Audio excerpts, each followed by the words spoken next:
決めた。デリバリーよろしく。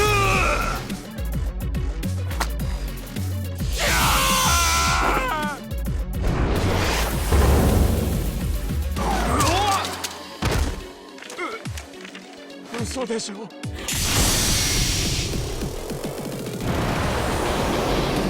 Changing isn't easy. Change brings with it uncertainty, which can be scary. There are plenty of video game franchises out there content to just keep putting out new installments without any meaningful changes to their formulas. I won't name names, but you know the ones. It takes a lot of guts to take something you've invested a lot of time and resources into making and throw some of it out the window to try something new. But every once in a while, the studio jumps headfirst into uncharted territory. Ryuga Gotoku Studio has spent most of the past decade building an action-adventure franchise around the Yakuza games.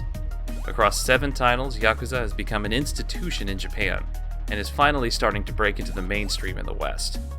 So naturally, the newest entry throws the action-packed combat in the garbage and pushes the memorable cast of characters fans have grown to love to the side.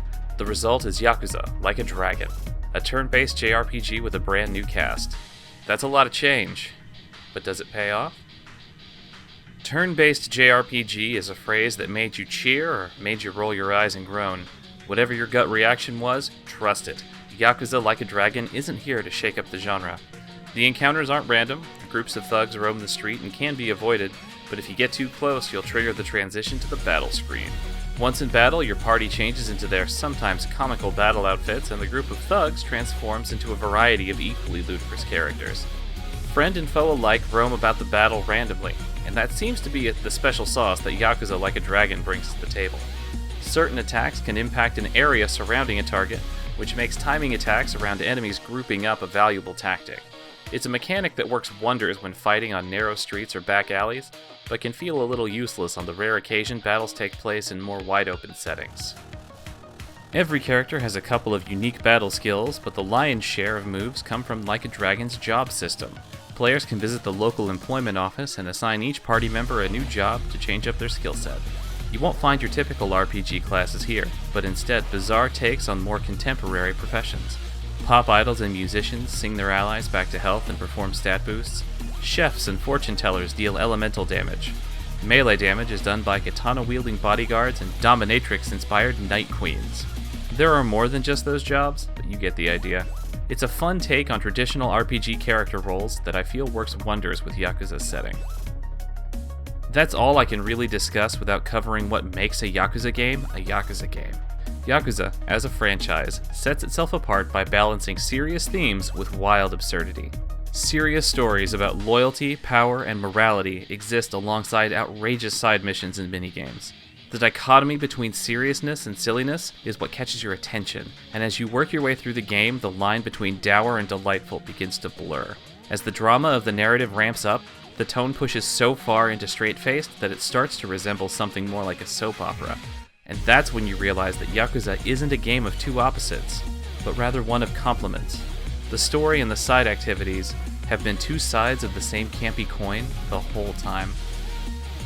Now that we've completed our crash course in Yakuza 101, we can talk around the narrative. I'd hate to spoil the details for you. Yakuza Like a Dragon does follow the serious turns into soap opera style for its main story, but it is a much more lighthearted experience than its predecessors. Like a Dragon takes a good dose of the humor typically reserved for side content and injects it straight into the main quest.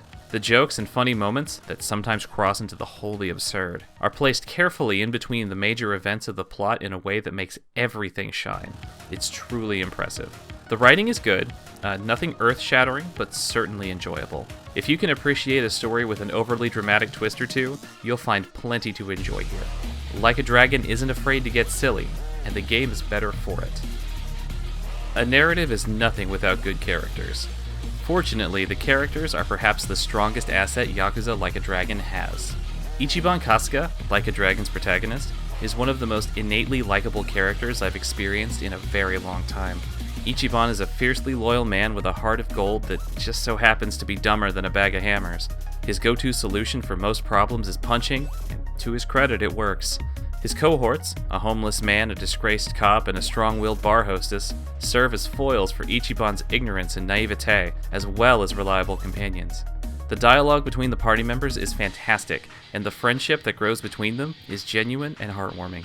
My lone complaint is that an optional party member gets absolutely no lines in any story scenes. I've covered the combat, the story, and the characters. Now I turn my attention to the final pillar of a good Yakuza game: side activities. There are side quests called sub-stories galore, and each one is delightfully absurd. Arcades are all over the city, packed with claw machines and classic Sega games like Hang-On, Space Harrier, and Virtua Fighter. Players can have Ichiban take in a movie, but they'll have to fight off a horde of sheepmen trying to lull Ichiban to sleep. There's an entire kart racer with multiple Grand Prix and vehicle upgrades. If that's still not enough for you, Like a Dragon features a full-on business simulator complete with stockholder meeting minigame.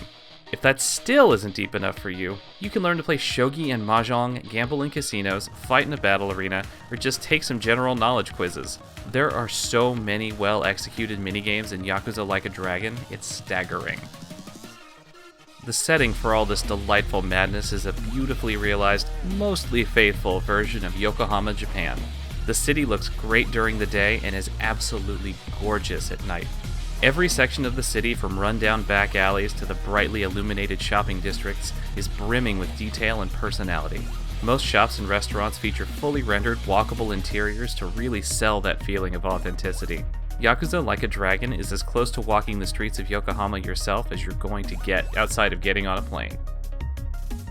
I've been very positive about Yakuza Like a Dragon so far, but no game is perfect.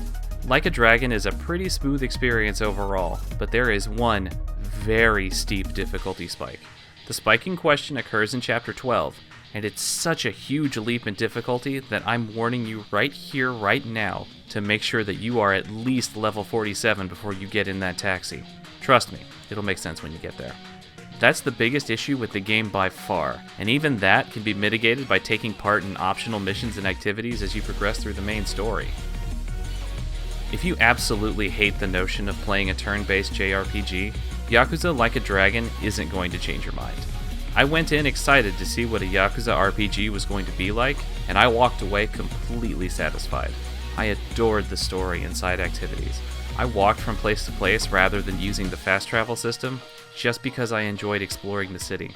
Most of all, I loved Ichiban.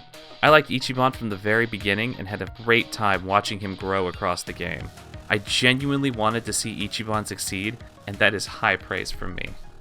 If you're in the market for a new JRPG to play, or are an open-minded fan of the Yakuza series, Like a Dragon will not disappoint you. My final score for Yakuza Like a Dragon is 5 out of 5.